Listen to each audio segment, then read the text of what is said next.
नमस्कार, आप देख रहे हैं मेरा मीडिया। मैं हूं आपके साथ चंद्रा सिंह। स्वागत है आपका जोहार झारखंड में। चलिए रुक करते हैं अब तक की सुर्खियों पर।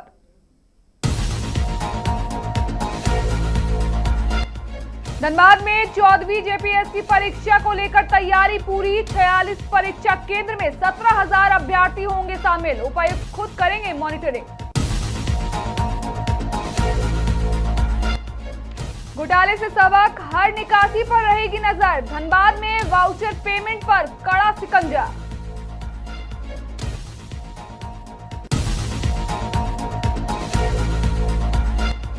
कतरास के दास टोला का रितेश 3 महीने से लापता। पुत्र की तस्वीर लिए दर बदर भटक रही है मां।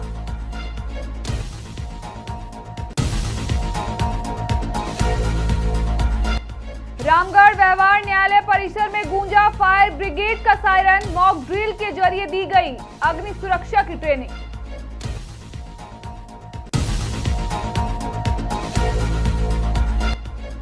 पूर्व मुख्यमंत्री पंडित विनोदानंद झा की मनाई गई जयंती। कार्यक्रम में विधायक और पूर्व मंत्री हुए शामिल। अब खबरें विस्तार से।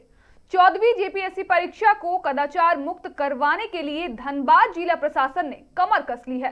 इसी कड़ी में शुक्रवार को धनबाद के टाउन हॉल में उपायुक्त आदित्य रंजन की अध्यक्षता एक महत्वपूर्ण बैठक हुई। इस दौरान अधिकारियों को आवश्यक दिशा निर्देश दिए गए। बता दें कि 14वीं जेपीएससी परीक्षा 19 अप्रैल को राज्य के सभी जिलों में आयोजित है, जिसको लेकर धनबाद में भी कुल 46 परीक्षा केंद्र बनाए गए हैं, जिसमें 17,000 अभ्यर्थी इस परीक्षा में शामिल होंगे। उपायुक्त ने कहा है कि सभी सेंटर में जेपीएससी की गाइडलाइन का पालन करते हुए परीक्षा को कदाचार मुक्त करने का निर्देश दिया गया है, जिसकी मॉनिटरिंग वो खुद करेंगे।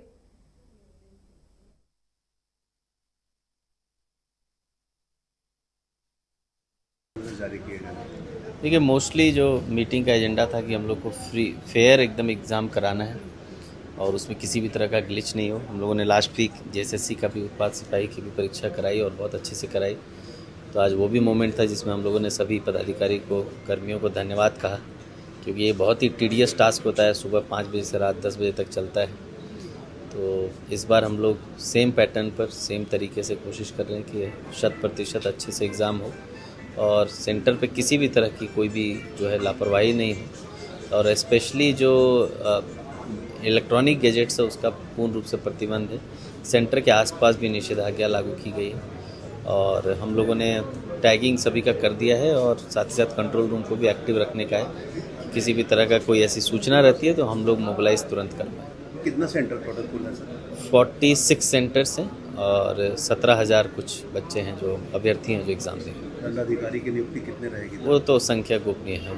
तो लॉ एंड ऑर्डर पिछले बार जो है डीपीएस में थोड़ी छिटपुट घटना आई थी कि लोग आरोप लगा रहे थे। पहली पारी सामान्य निगम पेपर 1 का परीक्षा देने के बाद लोग आरोप लगा रहे थे कि पेपर लीक हो चुका है और उसके बाद थोड़ा हो हंगामा भी हुआ था। देखिए, ये हम लोग बैठक में भी बताए हैं कि परीक्षा फेयरली कराना हमारा काम है, वो हम लोग करा के रहेंगे, उसमें कोई डाउट नहीं है। कुछ ऐसे तत्व हमेशा रहते हैं, वो हम लोग लगातार देख रहे हैं सभी सरकारी एग्ज़ाम्स में, क्योंकि आप भी समझते हैं कि अगर 100 लोग एग्ज़ाम में बैठ रहे हैं तो उसमें से शायद 1 या आधा लोगों का सिलेक्शन होना है। तो ज़्यादातर लोग जो है वो नहीं चाहते कि एग्ज़ाम फेयरली हो, तो हम लोग उसमें बहुत सख्ती बरत रहे हैं।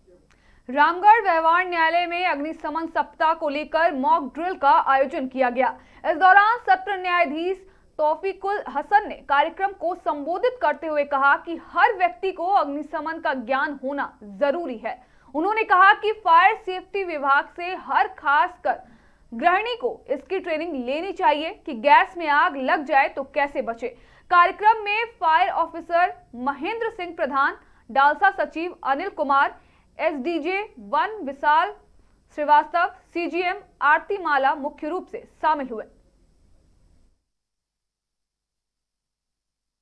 कि हर एक व्यक्ति को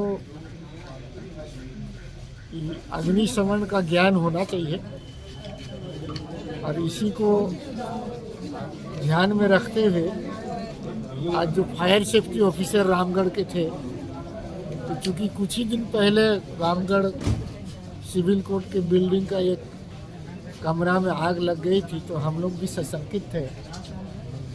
तो हम लोग भी जानना ही चाह रहे थे कि भाई अगर आग लग जाए तो इमरजेंट सिचुएशन में कैसे आग बुझाया जा सकता है।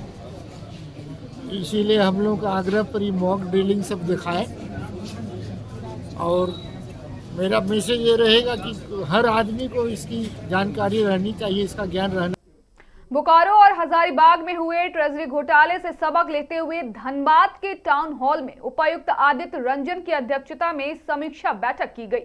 बैठक में संबंधित पदाधिकारियों को निर्देशित करते हुए उपायुक्त ने जिले में होने वाले व्यय और वाउचर भुगतान को ठीक से सत्यापन कर पेमेंट करने और किसी भी सस्पिशियस पेमेंट पर रोक की बात कही। हालांकि उपायुक्त ने साफ कहा है कि धनबाद में अभी तक ऐसी कोई भी गतिविधि नहीं पाई गई है। उपायुक्त ने क्या कुछ कहा आपको सुनाते हैं। जिले में सभी डीडीओस को ओरिएंट करने का राज्य सरकार द्वारा माननीय मुख्य सचिव महोदय द्वारा फाइनेंस सेक्रेटरी साहब के द्वारा हम लोगों को ओरिएंट किया गया डीसी के माध्यम से कि कैसे जो है किसी भी तरह का भुगतान गलत भेजने से या पीएफएमएस से ना हो।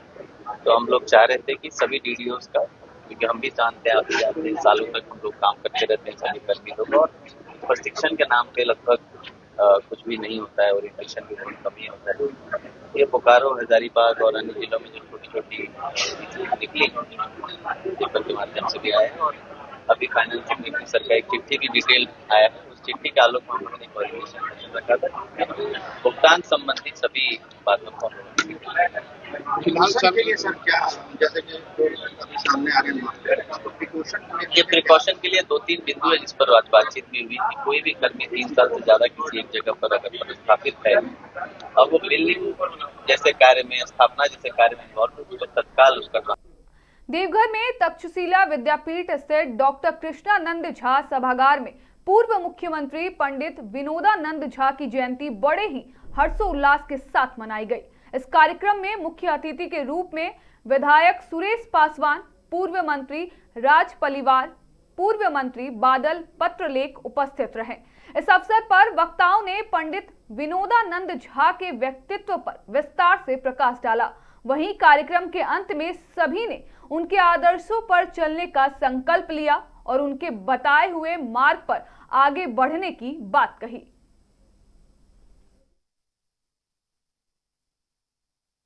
अपने उस महान आंदोलनकारी जो संविधान सभा से जुड़े थे, जो देश के स्वतंत्रता संग्राम से जुड़े थे,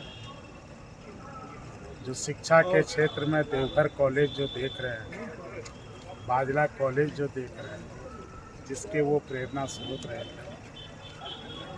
तो 1949 में संशोधित एसपीटी एक्ट पेश किया गया।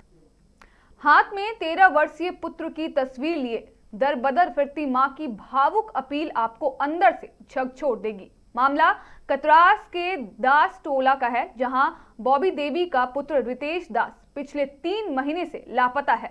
स्थानीय थाने में शिकायत के बावजूद पुलिसिया कार्रवाई संतोषजनक नहीं रही। आश्वासन तो मिला लेकिन बच्चा नहीं। घर वालों ने बताया कि रितेश हर साल की तरह सरस्वती पूजा देखने घर से निकला था, जिसके बाद आज तक वापस नहीं आया। उन्होंने कहा कि उनका बच्चा मंद बुद्धि है, जिसके कारण उसका विशेष ध्यान रखा जाता था, लेकिन अब उसकी वापसी का पूरा परिवार इंतजार कर रहा है और प्रशासन से मदद की गुहार लगा रहा है।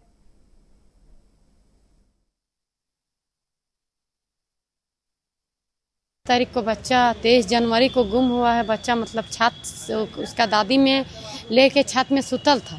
बच्चा रो रहा था तो उसको भात खिला दिया बच्चा को। उसका बाद छत से मतलब उसका दादी थी, बच्चा मतलब बोला कि जे मेरा आगो जेठा ससुर का बेटा है, वही बोला कि जे बच्चा भाग गया, अभी जा रहा है, बच्चा तुरंत जा रहा है। तो जैसे हम लोग निकले तो देखते हैं बच्चा ना अचानक गायब हो गया। बच्चा कौन बोला बच्चा भाग रहा है? वही मेरा जेठा ससुर का बेटा। तो देखा किधर भागते हुए? वो देखा था भागते हुए। किसी के साथ में था? नहीं, वो बोल रहा कि बोले अकेले भाग रहा था। अब आपको बच्चा पढ़ा लिखा करता था? नहीं, मन बुद्धि है बच्चा। मन बुद्धि मन बुद्धि है। अच्छा, अच्छा, तो कंप्लेन किए थाना में? हाँ, थाना में कंप्लेंट दिए। क्या बोला थाना में? थाना वाला बोल रहा है कि जो हम लोग खोज रहे हैं। हमें नानी लगी मामू घर के बचवा के सुनलम, हम अपना घर में ही सुनलम कि बल नहीं बल बचवा बल गाय दूसरा दिन जे दिन भागले से दिन नहीं तकर घुर दिन हम सुने पाओ कि जबल बचवा नहीं पत्ता न पावा रहल। फिलहाल के लिए इतना ही। बाकी तमाम खबरों के लिए बने रहें मिरर मीडिया के साथ।